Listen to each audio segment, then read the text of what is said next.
Onígbàgbọ́ ṣe ń gbàyè bí wọ́n ṣe ń gbàyè àwọn náà a máa ń gbàyè a sì máa ń gbàyè yóò sì rí bákan náà fún àwọn mùsùlùmí ṣùgbọ́n mo fẹ́ kẹ́ tún sọ ìbéèrè tẹ́ kọ́kọ́ sọ yẹn mo ní kí ni bí kókó ọ̀rọ̀ yẹn. ọdún mélòó ló gbà yín.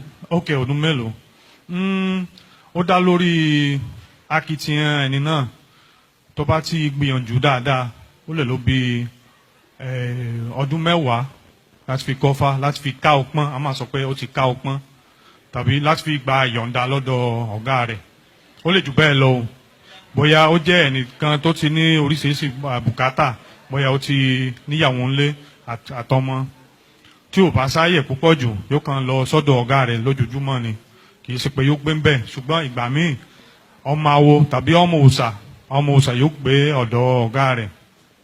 tẹ́mi bá kọ́kọ́ rí màá ní òyìnbó pẹ́ẹ́pẹ́ ibi pẹ́ẹ́pẹ́ ṣùgbọ́n ṣé ìgbà kọ́kọ́ ti wà tí ẹ wà láàrin àwọn Yorùbá tí wọ́n ń sọ̀rọ̀ yín ní dáadáa àbí ní aburú báwo ni ẹ ṣe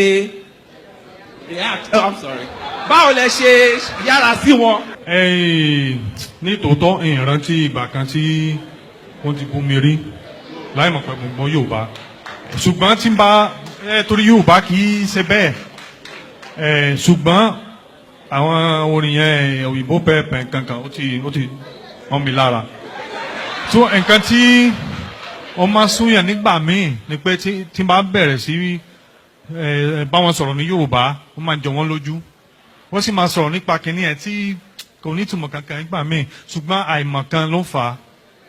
kí lè ṣe rò pé àwa ọmọ Yorùbá ẹ̀sìn tí àwọn bàbá wa ń ṣe wọ́n lo ẹ̀sìn lúbòmíì wọ́n pè ní ẹ̀sìn ìgbàgbọ́ wọ́n wá mú ẹ̀sìn ilé tiwa wọ́n sọ pé ẹ̀sìn ìbílẹ̀ ṣé ẹ̀sìn tiwa yẹn ṣé ẹ rò pé ó dá bí wọ́n ṣe ń fojú wò ó pé kì í ṣe ẹ̀sìn ìgbàgbọ́ ni àbí ìgbàgbọ́ yẹn kì í ṣe ìgbàgbọ́ nípa Elédùmarè náà ni kí nìkan tí ẹ fi lè gbà wá ní ìmọ̀ràn láti jẹ́ kí àwọn tí wọ́n ṣe ẹ̀sìn tó wá láti ilẹ̀ ibòmíì tí wọ́n dẹ̀ bò tiwa mọ́lẹ̀ tó máa dá padà tó wọ́n pe èṣù táwọn ò ní Satan torí nílẹ̀ Yorùbá wa bá a ṣe kọ́ nínú ìtàn kò sí kan tó ń jẹ́ Satan àwọn ò ní ìránṣẹ́ Elédùmarè ní Satan yẹn ó dẹ̀ máa ń lò fún nǹkan tó bá fẹ́ lò fún ni. ọ̀rọ̀ náà ó ṣòro díẹ̀ torí ó dà pé ìbéèrè mẹ́ta lè bẹ̀rẹ̀ lójú kan náà ṣùgbọ́n láti wá dá yín lóhùn mi ò mọ ẹni tó sọ Christianity di ìgbàgbọ́ mi ò mọ ẹni tó pẹ́ bẹ́ẹ̀ bóyá àwọn òyìnbó ni bóyá àwọn Yorùbá ni mi ò mọ o ẹni tí mo lè sọ ni pé nínú ẹ̀sìn òrìṣà ẹ̀sìn àbáláyé a ní gbàgbọ́ nípa Elédùmarè tàbí òrìṣà a ní ìgbọ́kànlé so ó yàtọ̀ sí ìgbọ́kànlé ni a ti mọ̀ pé Olódùmarè ó wà àwọn òrìṣà òjíṣẹ́ Olódùmarè ni wọ́n nípa èṣù òjíṣẹ́ kan nínú àwọn òrìṣà ni òjíṣẹ́ Olódùmarè ni ṣùgbọ́n ó jẹ́ bí nǹkan tá lè pè ní contractor tó bá sọ fún contractor kan bóyá ó fẹ́ kọ́lé kan ó sọ pé ọ̀dà ẹ bá ń kọ́lé báyìí ni mo fẹ́ kó o kọ́ ọ yóò sọ fún ọ wípé tá bá ṣe bẹ́ẹ̀ o kò ní pẹ́ tó fi wó ṣùgbọ́n tí mo fẹ́ náà ọ̀dà màá ṣe ẹ ṣáà fún mi lówó tèmi yóò ṣe ṣùgbọ́n ó ti kìlọ̀ fún ọ wípé kíní yẹn kò dáa èṣù náà ni bí ọlọ́pàá ló jẹ́ èṣù kì í ṣe Sátánì kò sí nǹkan tó rí bẹ́ẹ̀ lẹ́sìn àbáláyé. There are two Eshu in Yoruba spirituality. There's one called Eshu Ebita, and there's one called Eshu Láàlú Òkìrí-Òkò, Láàróyè Onílé Oríta. The difference, Eshu, the messenger, is what he's talking about, not quote unquote the devil. Anybody familiar with a place called Ojuelegba in Lagos? Ojuelegba means Ojuelegba. Elegba is Eshu Láàlú Òkìrí-Òkò. That is where they worship it in Lagos before the colonial era and a lot of Yoruba towns stopped that worship of Eshu. It's not the devil that is being worshipped. I just want to make that clarification. Next question. Àwọn òbí kan wà tí wọ́n bí nílẹ̀ Yorùbá tí wọ́n wá sílùú òyìnbó tí wọ́n bímọ síbí tí wọ́n fi èdè Yorùbá tí wọ́n fi Yorùbá ìbílẹ̀ Yorùbá tí wọ́n fi kọ́ ọmọ wọn láti kékeré. Ìmọ̀ràn wo ni ẹ lè fi yé lè fún àwọn òbí náà láti jẹ́ kó mọ̀ pé kò sí ní èdè wa ó ṣe pàtàkì nínú ayé àwa ọmọ wọn because a lè má nídìí ẹ̀ a lè má nídìí ẹ̀ ní ìsìn àmọ́ tó bá dọjọ́ iwájú a máa ní ìwúlò náà because àwọn náà a máa bímọ tiwa tí àwọn òbí wa ò bá fi kọ́ wa láti lẹ̀ tá a bá máa dàgbà a máa gbàgbé ẹ̀ ni. Ìkejì ni pé kí ló mú yín pàtó tẹ́fi ní Yorùbá yìí ni mo fẹ́ kó mo fẹ́ mọ̀ túmọ̀ mo fẹ́ mọ̀ gbogbo nǹkan pa ẹ̀. Bóyá ìdáhùn mi yóò dáhùn sí àwọn ìbéèrè méjì tẹ́sẹ̀sẹ̀ béèrè yìí.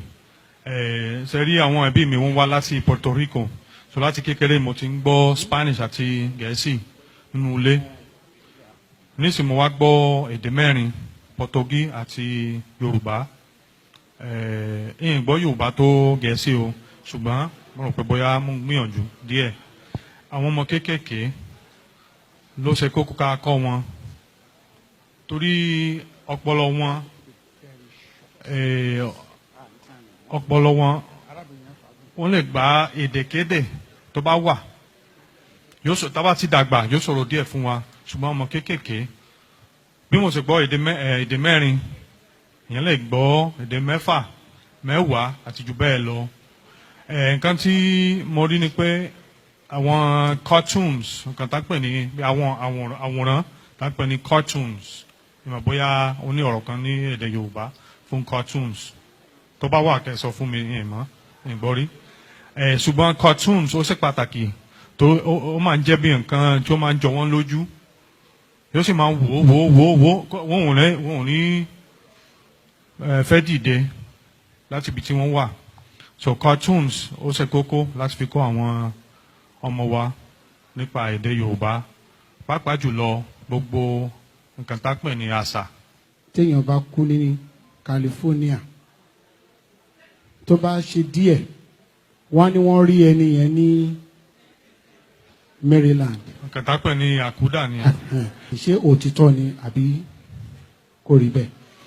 ṣe rí orí ó jẹ́ bí ìgbàgbọ́ nínú ẹ̀sìn àbáláyé àti àwọn ìtàn àtẹnudẹ́nu.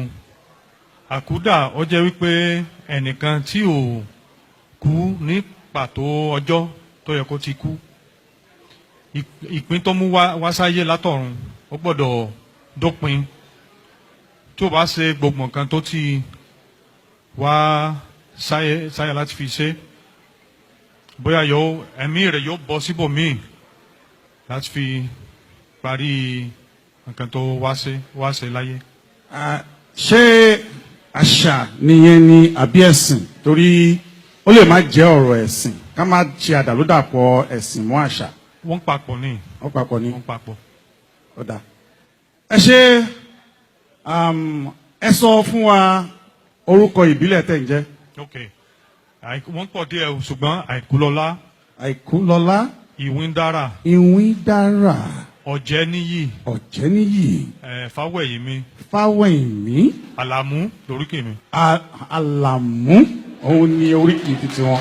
Ẹ ṣé o ọ̀gbẹ́ni Nathan Luko àwọn máa rí yín bá ẹ ṣé púpọ̀ lọ́pọ̀lọpọ̀.